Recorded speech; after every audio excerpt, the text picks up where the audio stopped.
Production and distribution of City Club forums on IdeaStream Public Media are made possible by PNC and the United Black Fund of Greater Cleveland, Incorporated.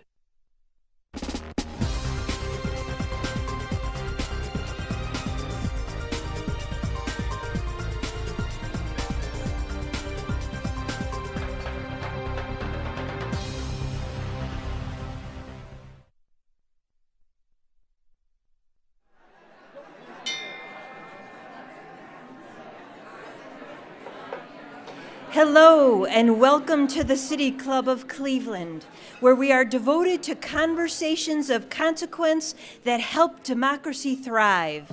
It is Friday, May 6th, and I'm Rose Feeney, president of the Cleveland Metropolitan Bar Association.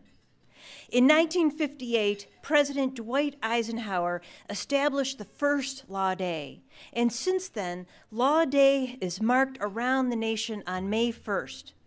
The Cleveland Metropolitan Bar Association is pleased to join with our friends at the City Club to host a forum on this year's Law Day theme, Toward a More Perfect Union, the Constitution in Times of Change. The Constitution is a dynamic document, as it not only outlines a blueprint for government, but also delegates power, articulates rights, and offers mechanisms for change. It is also a tool of accountability and commits Americans to the pursuit of equality, justice, and peace. It has withstood some of the most turbulent times in our nation's history, some of which we're experiencing now, and generations have built upon these original words in an attempt to make a more perfect union a reality for all. Yet during these current times of change, our Constitution is once again being put to the test. I am very pleased to introduce our Law Day speaker today, the Honorable Patricia Ann Blackmon, former judge of the 8th District Court of Appeals.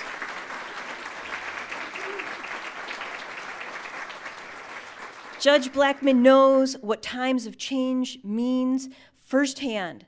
She was the first woman of color elected to the Court of Appeals in Ohio and retired in 2021 after 30 years of service.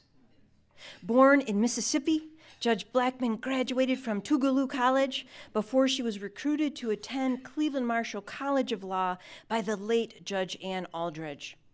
With Cleveland as her home, Judge Blackmon served as the chief prosecutor for the city of Cleveland and was the city's first night prosecutor. Today, we will learn about Judge Blackmon's historical career and how she worked to fulfill the promise of the Constitution. Moderating the conversation today is the Honorable Melody J. Stewart, the 161st Justice of the Supreme Court of Ohio.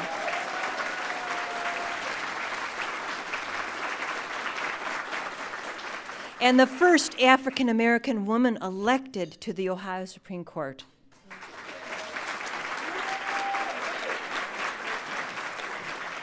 Prior to joining the Ohio Supreme Court, Justice Stewart served on the 8th District Court of Appeals. Justice Stewart has more than 30 years of combined administrative, legal, and academic experience. If you have questions for Judge Blackmon, you can text them at 330-541-5794.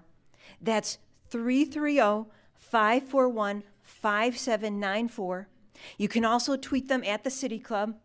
The City Club staff will try to work them into the second half of the program. Members and friends of the City Club of Cleveland, it is my privilege to introduce such treasured and respected members of the judiciary.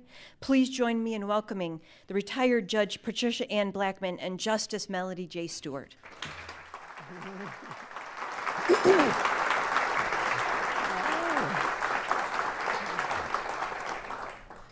Thank you, Rose. Good afternoon, everyone. It's a pleasure for me to be here to do this, so we'll get right to it because we have a brief period of time. So as most of everyone in this audience knows, and Rose just stated, you were born in the segregated South in Mississippi.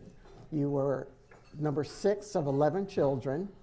Your father left the family at a young age, when you were a young age. Your mother raised you with the assistance of your older siblings.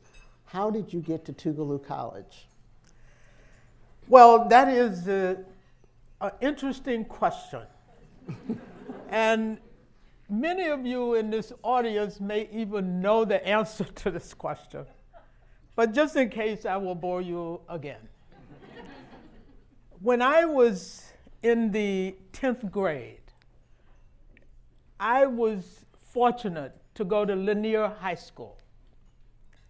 And because I was able to go to Lanier, my biology teacher was Grace Sweet. And in order to avoid getting in the weeds, I'll fast forward. And she saw me because I could dissect a frog and name all the parts. And she was very impressed. Hopefully you're finished with lunch. And so she saw that I had potential. She knew that I lived in poverty. I lived on the other side of the track. And so she told me about the Upward Bound program at Tougaloo College. And that program was actually started by Richard Nixon. And I went to that program at Tougaloo College. And then I was admitted to Tougaloo. So when did you start thinking about the law? Every day. Really? Well, I'll tell you what my grandfather tells me. I don't really know if this is really true because, you know, a lot of stuff I've forgotten. But when I turned 14, I told my grandfather I was going to be a lawyer. And this happened because even though we didn't know a whole lot in terms of what was happening in the world, we knew that the civil rights movement was happening. And in 1963, President John F. Kennedy was killed. That destroyed the hopes and dreams of the people in the South because they saw him as a mechanism for change. And by him dying, it just erupted. And I was talking to my older brother about it, and I said, the only way we're going to succeed is for us to be lawyers, for us to be educated and know what is happening so that we can help our people. And so I told my grandfather, and I know this is true because my young cousin heard it too. And she actually recently said it in an interview, and it inspired her. If she was thinking about being a lawyer, then I should think about being a businesswoman in Chicago, and she did. Wow, that's neat. As with a lot of people, so many people, parents are the first role models. Your mother raised 11 of you, worked, but she and your grandfather were primarily your role models coming up. Absolutely. Can you talk a little about your mother? I was 8 years old when my mom came home and found out that her husband had left her. And she had just given birth to her 11th child. And I saw her cry, and it affected me a lot. But then I saw her pick herself up the next day and start looking for a job. She had never worked. And she walked the streets of Jackson until she found a job. And she made a commitment that she would never separate her children. And so she worked to keep us together. And then my older brother became the head of the house. He was 14 years old. 14. Maybe that's a signal, you know. I don't know. All right, then little did you know, after finishing Tougaloo College, that almost 1,000 miles away, up north, there was a professor at a law school at Cleveland Marshall College of Law, Ann Aldridge, who went to the dean of her law school in the late 60s and said, you know, this full-time day program is not diverse at all. We need to do something about it. And she did. So then she got on a trail and visited historically black colleges in the South.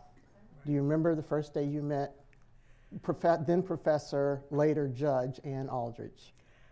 Well, that story has been watered down in a lot of ways, and maybe this is the best time to clear it up. Okay. I did not meet Judge Aldridge until the day I arrived in Cleveland. Oh, wow. When she came to Tougaloo, she met with the president of Tougaloo College. And they had been friends because she was the lawyer for the United Church of Christ that had interviewed Charles Evers to testify in the famous WLBT The case. brother of Medgar Evers. The brother of Medgar after Medgar was murdered. And so she was doing, I assume she was doing her thing. And I was actually interviewed by Dave Forrest. So there were 3 people in that group that went to those historically black colleges. Bruce Elfin, who is a lawyer in Cleveland. Many people know him as an employment lawyer. And Dave Forrest. Dave Forrest was the president of the Black Students Lawyers Association. And so he interviewed me. Okay. He was very impressed. Clearly. So you applied to Cleveland Marshall, but did you apply to any other law schools? Yes, I'm very strategic. I don't know where I get this from. It could be my mom. But I had decided that I was going to apply to 3 law schools. And they all had a purpose. I would apply to Georgetown because my uncle lived in Washington. So I would have a place to stay. I would apply to Texas Southern because I knew people in that area. And I applied to, well, the Texas Southern came later. I applied to NYU because I just wanted to go to New York. And then I applied to Cleveland State because they came to the school looking for students. And that was how that happened. So I think, if memory serves me correctly, you were at least admitted, obviously, to Cleveland Marshall and Texas Southern, but you didn't quite know you were admitted to Texas Southern when you were admitted. How did that happen? Well, my mother, who is also very strategic,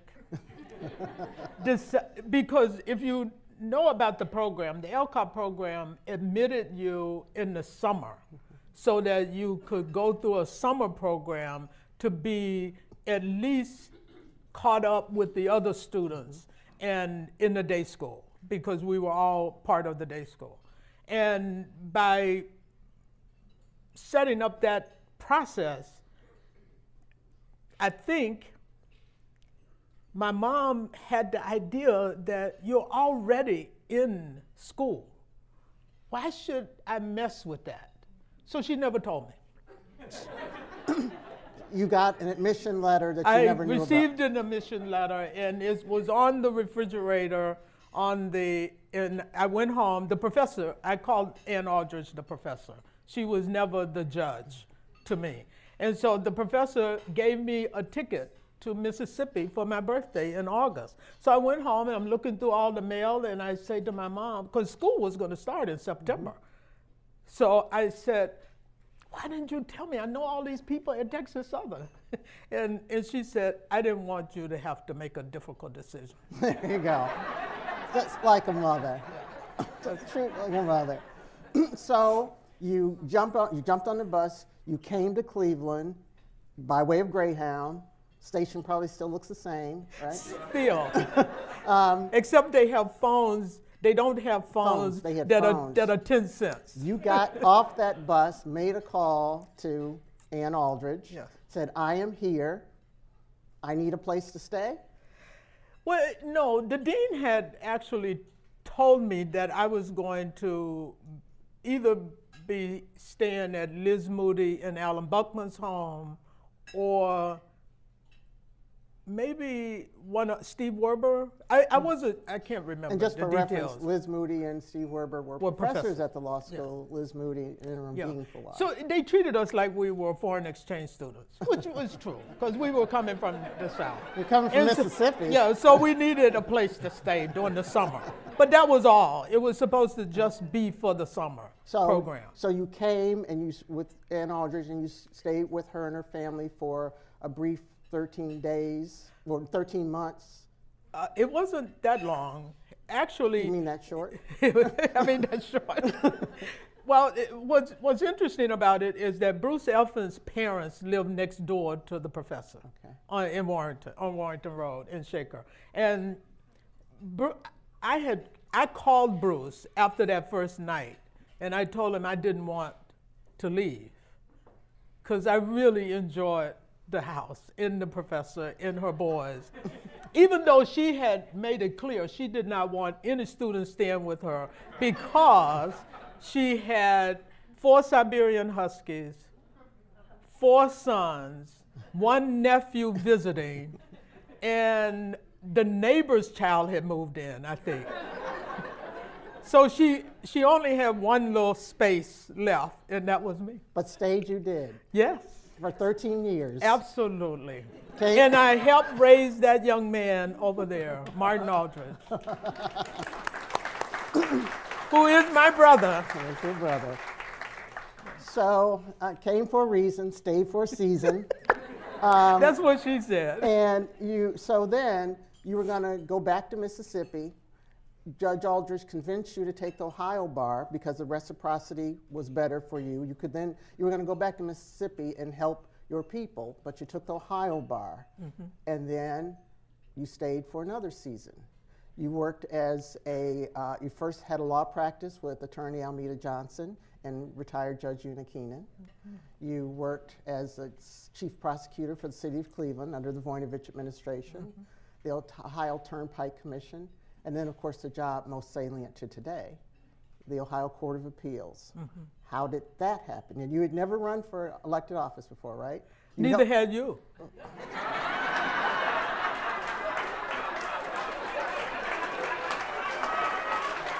And look at you now. Trial court judges instruct the witness to answer the question. You never run but you helped other people. But how did you get to the Court of Appeal? What made you decide to run for the Court of Appeals? Well, with me, everything is a long story. But I took a leave of absence to work in Mike White's campaign. And as some people in this room know, George Forbes? For George Forbes' campaign for mayor. Right, not Mike White.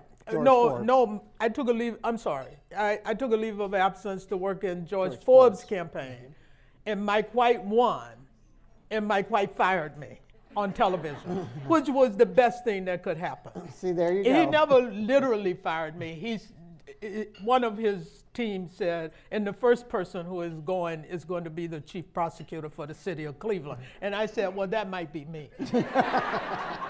And so instead of putting Mike through that pressure, I resigned because there were a number of people trying to protest and wanted me to stay, and I knew that was not a good fit.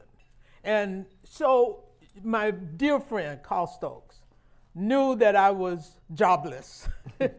I really wasn't. I worked for the Turnpike. But he said to me, one day, you won't believe this, I'm walking on Shaker Square, and he stops me. And as he always did, he said, Pat Blackmon, you need to run for judge. And he said, there are 3 judgeships that are coming to fruition in 1990. He said, and the legislature actually made this law back in 1976 because the Court of Appeals originally were 3 judges and then 6, and then the legislation moved it to 9, and then eventually 12, and that would end the period of the number of judges that were going to be on the Court of Appeals. And so those 3 seats that were open were February 10th, February 11th, and February 12th. And his last parting word to me, Carl Stokes, who was the mayor of the city of Cleveland, and then became a judge, and I practiced in front of him. We became really close friends. And he said, his last word to me was, pick one and tell everybody that you're running. And I picked the 11th because I was born August the 11th. So there's no magic to this. Well, so you picked the February 11th term, you ran for it, you won it. So prior to your retirement, you're the only judge to sit in the February 11th term on the Court of Appeals? It's amazing, right? 30 years, the only judge to sit in that seat. It's like you never leave. Now, Judge Emanuela Groves sits in that seat now, right? Yes, she does. I'm very proud of her. And she's a sorority sister of yours. Yes. Delta Sigma Theta. So I don't want people to think that that seat is just Delta Sigma Theta seat. But let me ask this question. Let me say this to you. So should that term, on our ballots, and it has FTC, full-time term commencing, should we tell the Board of Elections to change that to PBT, Pat Blackmon term? See, I knew that's what she was going to say, because I've known her, and I know her sense of humor. She is magnificent. That's why she's on the Supreme Court. Okay, so now since we're getting close to our time to allow the audience to answer questions. During your time on the bench, you authored over 2,000 opinions. Wow. That's incredible, right? Right. Can you just give us a little, just in a brief period of time, how the bench was when you got there and how it was when you left, virtual hearings accepted? When I arrived, the court was pretty settled. There were, I think at the time, 8 males and now 4 females, because Ann Dyke and Ann McManaman were there, and also Blanche Kapansky. So eventually it became 5. And my math is off, so don't hold it against me. But in any event, what was different was I probably shouldn't tell this. The majority of the judges were former trial judges. They were older and wiser. And they had a sense of how they thought the court should operate. And I learned from them. I mean, the first time I sat on the bench, I had the honor of sitting with John V. Corrigan and Pryortel, 2 of the most brilliant lawyers and judges, and they were visiting judges. And I was the presiding judge because I had seniority over them. Wow. And what was so neat about that was that Judge John, because a number of people were skeptical about how dare she run for, she's never been on the trial court, and it was just a lot of little. Me either. It was a lot of little stuff going on. And John V. went out and told everyone what a magnificent jurist I was. And I know that not from him, but from his son, who is a lawyer. And he told me what his father thought of me that day, that week that we tried cases. I was prepared. And the reason I was prepared was because David Mattia, who was also on the court, he mentored me, and he also told me how this process worked, and that the best fun I was going to have was oral argument. And for those of you, this is Senior Judge David Mattia, whose son is now on the Common Pleas Court. Thank you for clarifying. No problem. You are So now, you are such a Supreme Court justice. Well, Okay. We're almost through this. So fast forward. Okay, I know. I mean, I can get in the weeds, but I know where I'm going.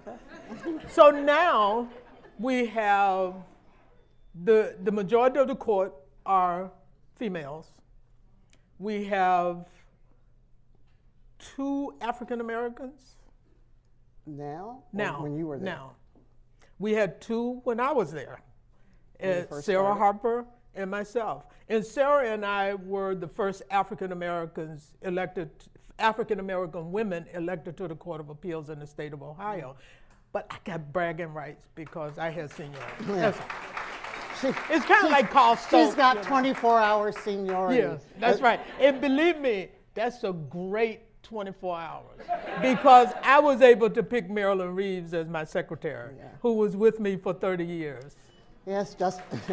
So back to your question. I don't want to leave that. How was it when I left? and many of the judges are probably in this room. Some of them they are smarter. They have a better sense of what the law is. They're kind of on par with their law clerks. And we have law clerks because they're just out of law school, and they're the ones who help us get it right, so that we're reviewing judges and not trying the case over again. And my clerks help me with that, about what is the rule of law and what is your role and how can you make this better. And I think I left a court that was so willing to take on that prestige, and many of them I'm not going to call anybody's name because I would get in trouble, but I was so impressed when I sat for those last weeks with the number of questions that the judges. I always wanted to sit with certain of the new judges, and I'm sad that I didn't get a chance to sit with Lisa Forbes, but it's just to know how intelligent they are. And so that's a long answer. No, it's a good answer. You know, we both, one of the things we have in common is that we both value the importance of civic education. Absolutely. And in your spare time, you teach a class at Baldwin-Wallace. Not at Baldwin-Wallace, but it's a part of the institute. It's a part of the institute at Baldwin-Wallace. Right. Yeah. Can you briefly tell about that class? Oh, now we're getting to briefly. That's because we have about 2 minutes. Okay. I think I've been saying briefly all along, but you know. You probably have. I can't hear out of this side. But so BW has an Institute for Learning and Retirement. And when I moved to Middleburg in around 2006, one of my neighbors was in charge of the curriculum committee. And these are retirees who are either teachers, worked at NASA, they are brilliant people. I think even the one woman who used to work here is in that institute. And I used to teach the court system. I started teaching in 2012. I was with them for 10 years. And you were one of my last students, presenters at the Institute. We were on Zoom, and it's a magnificent course. So now I teach mindfulness for seniors. I also teach mindfulness for judges with the National Judicial College. My mind is okay right now. Okay. Yeah, I said mindfulness. Oh. Just in case you don't quite get that, it is being in the present moment, and you are always in the present moment because you said that you are not judgmental, you are a judge. Aww. Okay, so before we open it up to questions, I will ask kind of a twofold question for your final answer to us. One, what legacy would you like us to remember you by? And if you had a magical legal wand that you can instantly change some law or some area of the law, what would it be? Could I answer the last part first? Sure. It's very clear. I would just wave a wand and get rid of Citizen United, 2010. Dark money. If you want to invest in politics, don't be ashamed to say who you are. You know, it's just that simple. Okay. And now, what would you like us all to remember you by so we can tell our children and our grandchildren about Judge Patricia Ann Blackmon? That she evolved, that I came so raw, and there were so many people who helped me to be better. When somebody points out one of my shortcomings, I try to overcome it. I try to get better because I don't always decide that they're wrong and I'm right. You have to be reflective in order to be mindful. And if you are not reflective, then you tend to pretend. that you are something that you're not, and you listen to those things that happen. I call them harassers that are in your brain. The harassers are the ones who lie to you, who tell you things that is not true, that mess with your integrity by challenging you to be angry, to be disrespectful. All of that happens because the brain is everything. Mindfulness, everyone. Thank you, Judge Blackmon.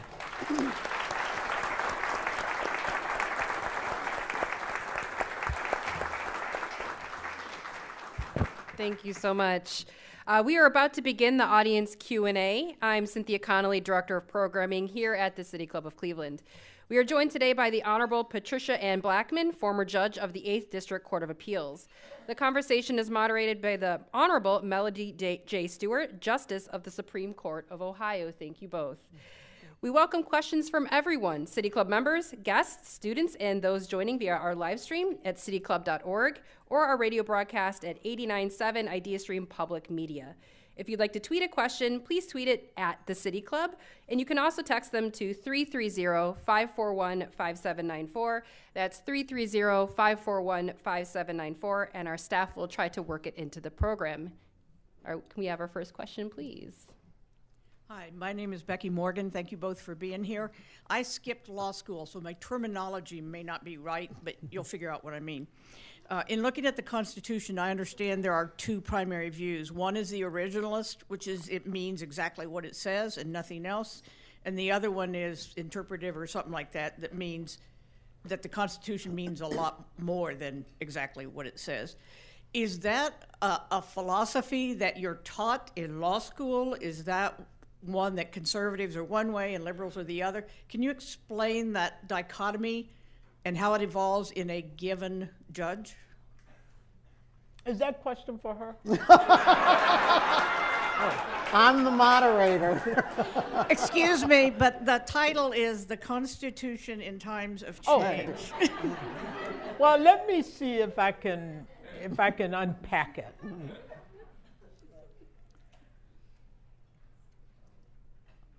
When I took constitutional law in law school, and I'm not sure what they teach now, but when I learned constitutional law, I learned from a master, and that was Judge Ann Aldridge.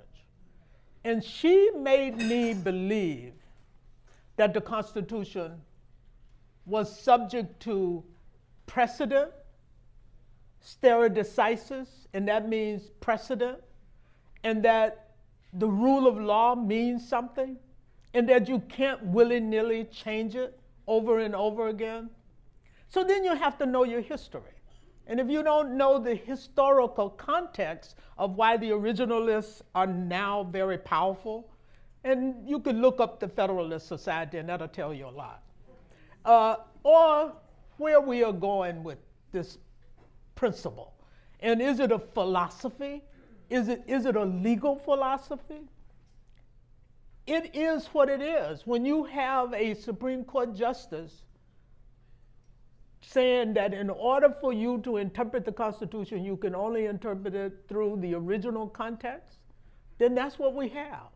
However, if you know your history, then you know the original context of the Constitution changed a lot. I was not in it. You were not in it. Native Americans were not in it. Black males were not in it. So if we're talking about the original Constitution, then we're missing a whole lot of people. And if it hadn't been for James Madison, and always remember, he was the one who was taking notes. So you have to trust the note taker. They didn't have a video machine or a recording. So he was from Virginia, that's all I will say. And so he did understand something though. And he made it clear that the minority should not be at risk by the majority. And that they needed something called the Bill of Rights. And so now originalism and textualism, if I'm making this really hard, I love to do that. But that is all about a framework. If you have to make this decision, how are you going to make it? If you want to uphold a case like Citizens United, then it becomes originalism and textualism and all of these definitions. I think what Ann Aldrich taught me, and she made me a true believer, that precedent, the rule of law meant something, and that in order for you to change it, you had to follow a process.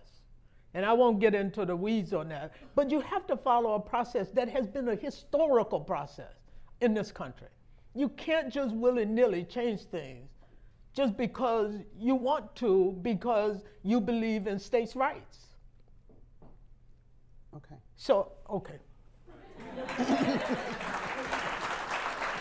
I hope that answers your question. But the boss.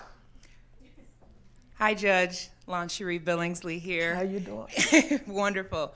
So speaking of changing the law willy-nilly, have you ever authored an opinion and later on saw how it was applied and cringed or cheered? And can you give us an example? No, I haven't. But I do remember the Lessinger case, the burning of the American flag. I think that's the name of the case. I was the original writer on that case. And the two judges overruled me, because we sit as a 3-judge court, and I ended up writing the dissent. So I might have cheered when Justice Moyer wrote the majority and adopted my decision, that the Constitution gives you the right to that expression. And this is what we're talking about in terms of interpretation. We have always had that concept that America is bigger than our flag, but you can't tell people that, because the flag is everything. You send men to war, women and men to war, and they fight for something. They fight for a flag. They fight for their country, and the flag becomes a symbol of that fight. So you can't just tell them that it doesn't mean anything. But if you don't talk about it, if we don't educate each other, if we are not willing to sit in the room with somebody who has a different view than you and be able to have a decent conversation about it, then we will never learn. We will never move off of that. So I might have cheered that day. It's always great when the Superior Court gets things right, isn't it?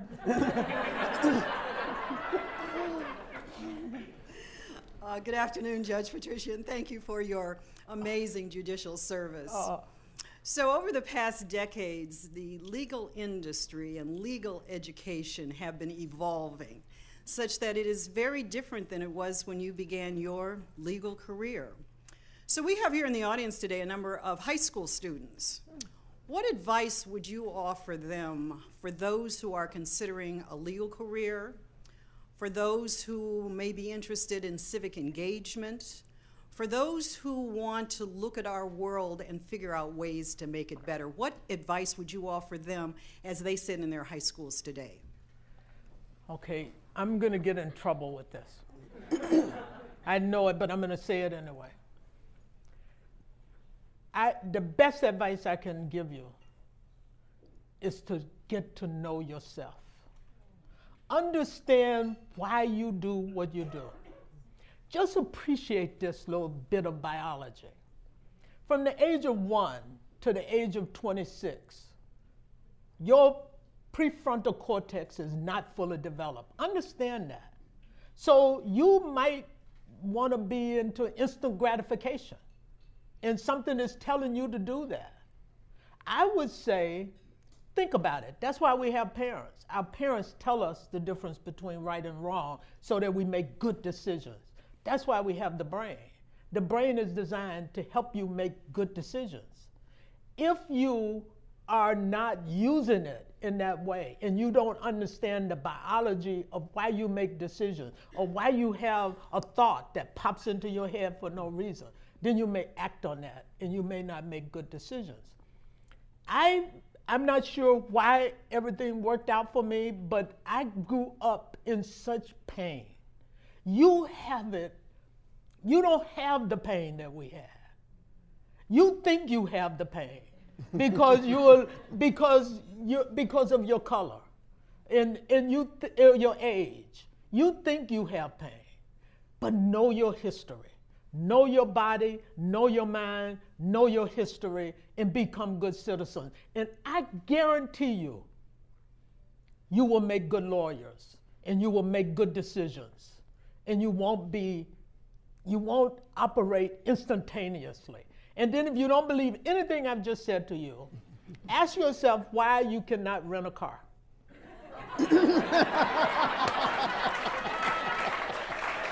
Okay. Good afternoon, Judge. Good afternoon. My question is, speaking of changing things willy-nilly, what are your thoughts on changing the law school here at Cleveland State University? Changing the name? The law school of Cleveland State. Mm-hmm. Changing it? I don't know if we need to change it, but are you talking about changing the name of the law school? Or yes, are you John Marshall. John Marshall, mm-hmm. Okay. Well, I'm on that committee, and I have not been shy in terms of my desire. But I don't want us to cancel anything. And I don't believe that's the appropriate word for us to be having a conversation. These sound bites get us in trouble. But what I would like for us to do is to understand why it's important for that school to change its name. And that, first of all, Dean, it's your prerogative to change the name, because look at what happened at Progressive Field. They change names all the time. Nobody get upset over that. So I think it's the prerogative of the school. Why I don't want to make light of why it's important, but initially when I heard the committee, I came into the committee with, let us know our facts, and then that would be helpful. Because I walked into a building that had Thomas Jefferson on one side, and but I did pay attention to it. And so understand that some people do get affected by it. And and the students have voiced their opinion. So I voted that we change the name for a lot of reasons, and it was the students that changed me. Because I was initially not on board to change it, because I was like, it's been here all that long, let's just tell the truth about who John Marshall was. I mean, tell the truth about the country. We don't have to be embarrassed about this country. This is the greatest democracy, the oldest democracy. We need to embrace that. We are the people. We have the soul to say who our elected officials are. We have a representative democracy. If you don't like the way things are going, then vote. You have a constitutional right to vote. And I know they're trying to make it hard, but look at our ancestors. They had to guess how many coins were in a bucket. They had forks pushed up their nose when they walked in to cast a vote. We don't have to go overboard on this. It's a simple formula. Get out the vote. Talk to your neighbors. I talk to my neighbors. They don't necessarily agree with me on everything, but I say, I don't know if you're a Republican or a Democrat, but I think you should vote. Because the more of us that vote, we keep it alive. And I could tell you a whole lot about this, but I tell you one book you should read if you have not read it. It's These Truths by Jill Lepore. Then you will understand your country and you will save it.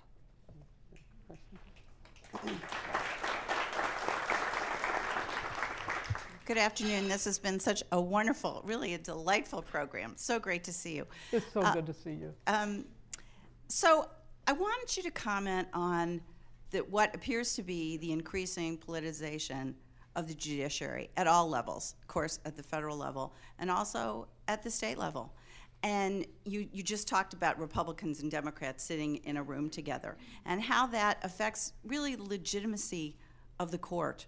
There's been, the Congress and the executive have been at low levels of public opinion for a long time. Now that seems to be percolating into the courts. So can you just address that and how, in your experience, you've dealt with people who do have different judicial philosophies? Maybe that's related to their political party, maybe not, but what your opinion is about what's happening.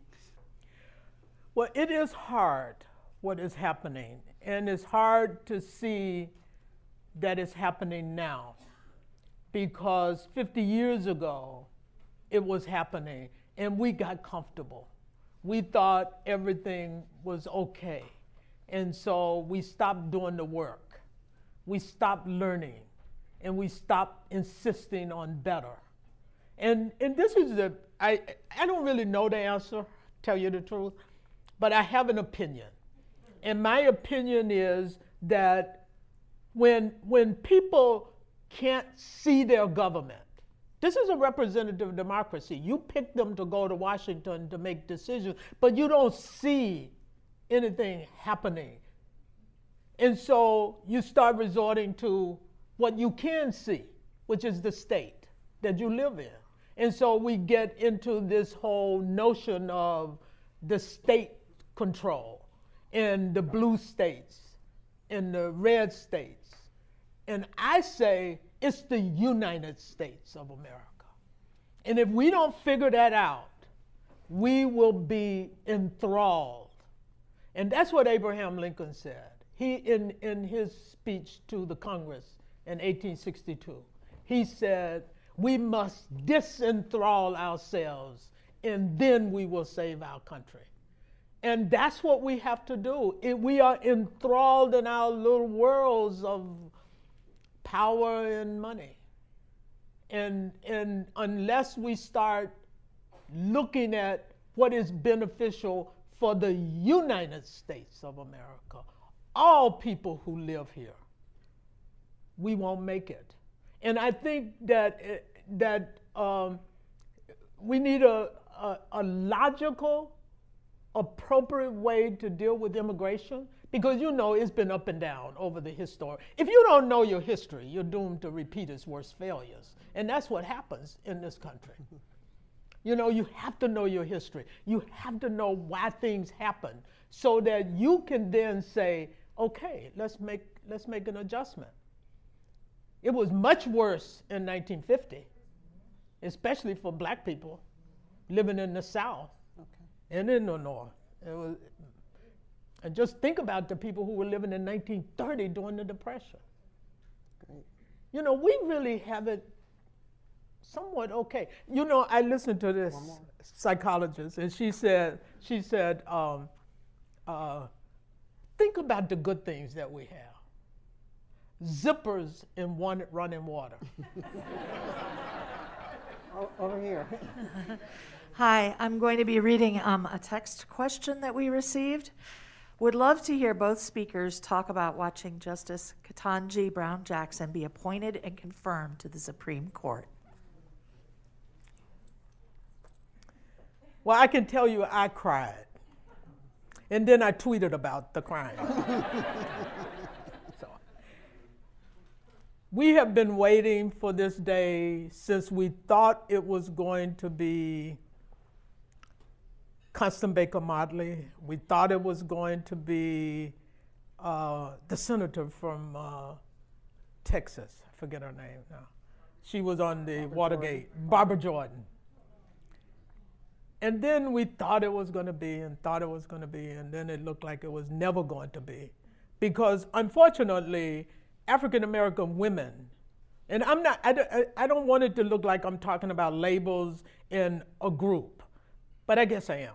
So we get, as African American women, we get merged into women, and we get merged into black males. And then we get lost in the formula. So the thing that people aren't saying is, Well, you have a lot of women on the court and you have a black guy, so why are you all upset? Why do we need a black woman? And there's a wonderful, intelligent man from Duke University who has come up with a theory about preference falsification. And we don't tell the truth when we talk. And the truth is, we want a black woman's voice in the room. Because if you're not in the room, if you are not at the table, and I actually learned this from the president of Key Bank. He understood that. He said, you have to be at the table in order to enjoy the conversation and for them to hear from you, because you could have a better perspective. And that's what I was rooting for, because I need her to look at those, because she's so intelligent. Nobody ever talks about how intelligent she is. They just decide to get messed up in the label. But just think about this black woman and all her brilliance, who can look at Clarence Thomas and tell him what the law is.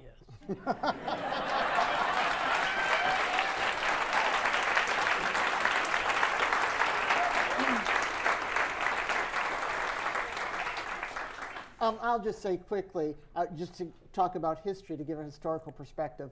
I, of course, was happy and was very excited for the confirmation. The disappointment, as Judge Blackmon has talked about too, is the fact that for decades there have been African-American women and African-American jurists who have been qualified. As a matter of fact, there was one who even made the short list in the 1970s, Judge Amalia Kearse. That's right. Look her up. She's in the 2nd District Court of Appeals. Brilliant legal mind. Was given a short list for President Richard Nixon, but the time wasn't right. So she was passed up. So the disappointment was that it took a president saying, this is what I'm going to do.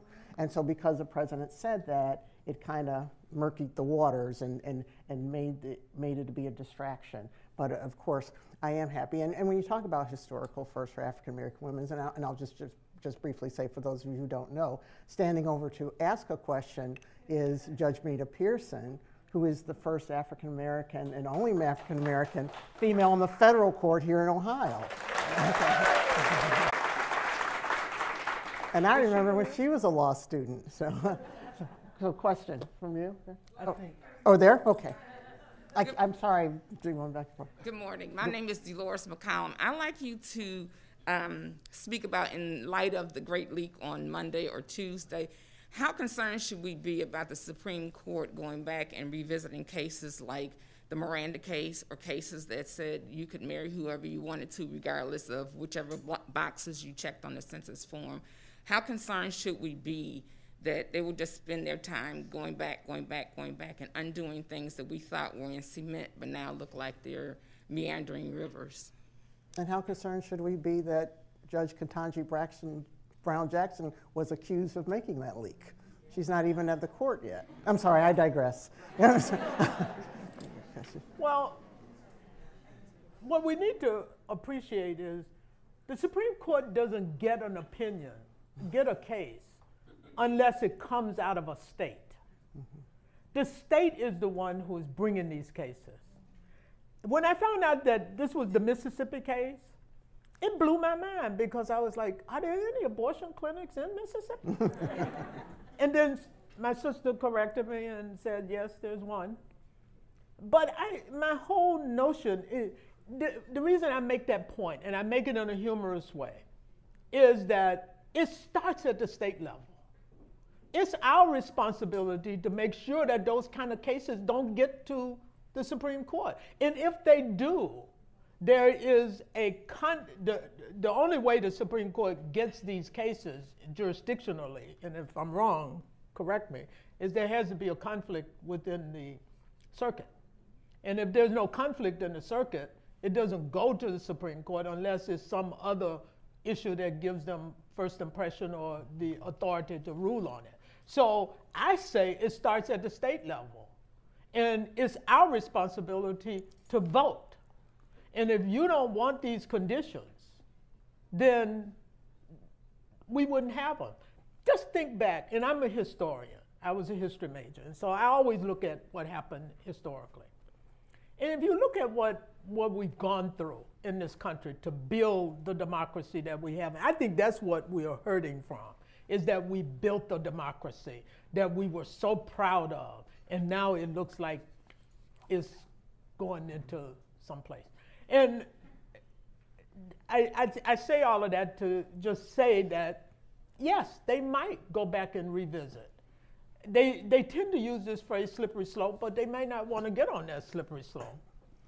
But the abortion case, if you look at the history of the number of times that case has been before the Supreme Court, ever since Roe was decided, it has been a case presented to the Supreme Court on Roe. Got to stop you.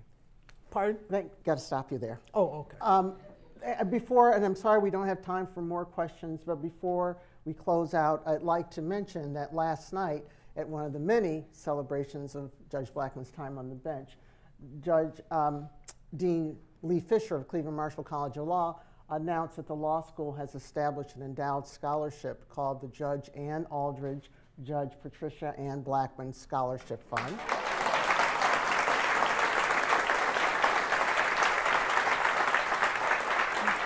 You've heard about Judge Aldridge. She was not only the first tenured faculty member at Cleveland Marshall, she was the first woman jurist on the federal court here in Ohio. And of course, we know Judge Blackmon's first in the Northern District of Ohio. And that scholarship is particularly designed for students who come to Cleveland Marshall through the Legal Careers Opportunity Program, which many of you know about, that look at the complete student and get them an opportunity to go to law school, which many minority students have gone through. So thank you, Dean, and the law school for the establishment of that scholarship. Thank you so much, Judge Blackmon, Justice Stewart, and my apologies to, I think, Judge Pearson, who we weren't able to get to her questions. So sorry. I'm Cynthia Connolly, Director of Programming here at the City Club, and today we marked Law Day 2022, our annual forum in partnership with our friends at the Cleveland Metropolitan Bar Association. Such a privilege to hear from both of you today. We would like to welcome guests at tables hosted by the Black Women's Political Action Committee, the Cleveland Marshall College of Law, the Cleveland Metropolitan Bar Association, Friends of Dave Nash, Legal Aid Society of Cleveland, the MC Squared STEM High School, and Team NEO. Thank you all for being with us today. And that brings us to the end of today's forum. Thank you, Judge Blackmon and Stewart again, and thank you, members and friends of the City Club. Cynthia Connolly. My forum is now adjourned. You got that in there. For information on upcoming speakers or for podcasts of the City Club, go to cityclub.org.